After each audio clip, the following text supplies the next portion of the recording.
নমস্কার বন্ধুরা, সুপর্ণার রান্নাঘরে সবাইকে স্বাগত।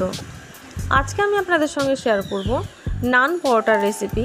এই নান পরোটা কিন্তু বাড়িতে একদম অনুষ্ঠান বাড়ির মতন পারফেক্ট কিভাবে বানানো যাবে সেই রেসিপিটি আপনাদের সঙ্গে শেয়ার করব।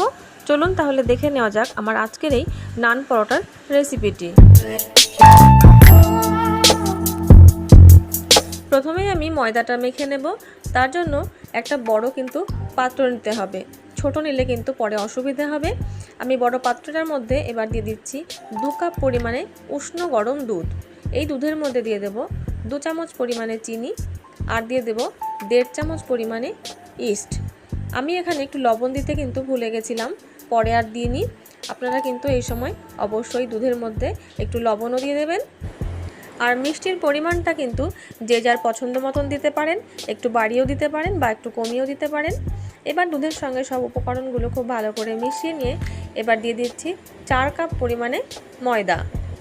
যে কাপে কিন্তু আমি দুধটা মেপে নিয়েছিলাম 2 কাপ, সেই কাপেরই কিন্তু 4 কাপ ময়দা নিয়েছি। প্রথমে কিন্তু একটা হাতা দিয়ে ভালো করে দুধের মধ্যে ময়দাটা মিশিয়ে নেব। যদি এখানে একটু পাতলা মনে হয় তাহলে সামান্য একটু কিন্তু ময়দা লাগলে দিতে হবে। তবে হ্যাঁ, ময়দাটা কিন্তু খুব শক্ত করে মাখবো না, একটু কিন্তু নরমই থাকবে। শক্ত হলে কিন্তু নানগুলো একদমই ভালো হবে না। আর এই ময়দাটা কিন্তু একটু চটচটে থাকবে। এবার হাতা দিয়ে মোটামুটি মাখিয়ে নেওয়ার পরে হাতের মধ্যে সামান্য একটু তেল দিয়ে হাত দিয়ে কিন্তু খুব ভালো করে মেখে নেব।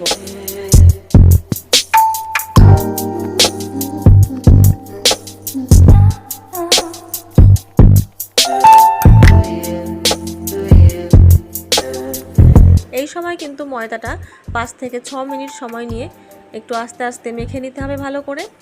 যখন হাতে খুব বেশি চটচটে হয়ে যাবে বা এইভাবে হাতে লেগে যাবে, তখন কিন্তু হাতটা ধুয়ে হাতের মধ্যে সামান্য একটু তেল দিয়ে আবারও কিন্তু মাখিয়ে নেব। ময়দাটা কিন্তু আমি অনেকক্ষণই মেখে নিয়েছি। এবার ওপর থেকে একটু তেল লাগিয়ে ঢাকা দিয়ে রাখবো, যাতে ময়দাটার ওপরটা একদম শুকিয়ে না যায়। তার জন্য তেল দিয়ে রাখছি। ঢাকা দিয়ে রাখবো আধ ঘন্টা মতন।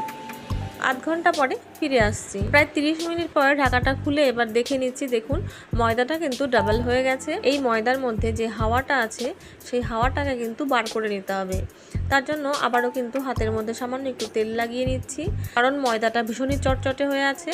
তেল না লাগিয়ে নিলে কিন্তু হাতের মধ্যে ময়দাটা লেগে যাবে। এবার এইভাবে কিন্তু ভালো করে বাতাসটা বের করে নিতে হবে।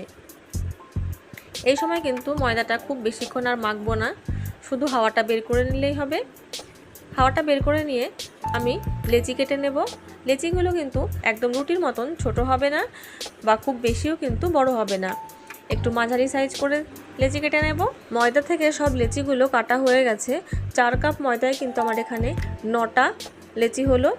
এবার এই ময়দাগুলোকেও কিন্তু আবারও খুব ভালো করে ঢাকা দিয়ে রাখবো, যাতে কোনোভাবেই হাওয়া না লাগে। হাওয়া লাগলেই কিন্তু ময়দাটা শুকিয়ে যাবে। এবার ঢাকা দিয়ে সরিয়ে রাখছি।